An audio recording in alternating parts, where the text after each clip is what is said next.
باور ما این است سرانجام برخورد نظامی خواهد شد. حالا میتونه حتی در داخل، در خیابانهای ایران باشه، یک دمشق دیگه، یک سوریه دیگه، یک لیبی دیگه.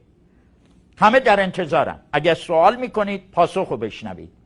الان دنیا بر این اساسه، نیروهای مخالف با حکومت درگیر میشن در خیابانها، کشتار میشه و بعد یک گروهی هستن تصمیم میگیرن R2P Responsible to Protect.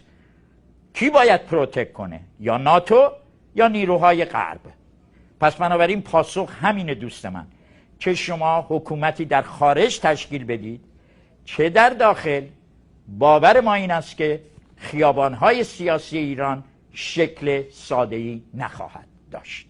آیا اینا اخلاق سیاسی رو دارند که حداقل مثل شاه این اخلاق سیاسی، اخلاق ملی رو نشون بدن و حاضر بشن کنار برن، یا به گفته آقای گنجی اصلاحات دیگری رو به وجود بیاورن که ایران دمشق نشه، یا سرنوشت صدام، قذافی، بن علی و بقیه برای اینا تکرار نشه؟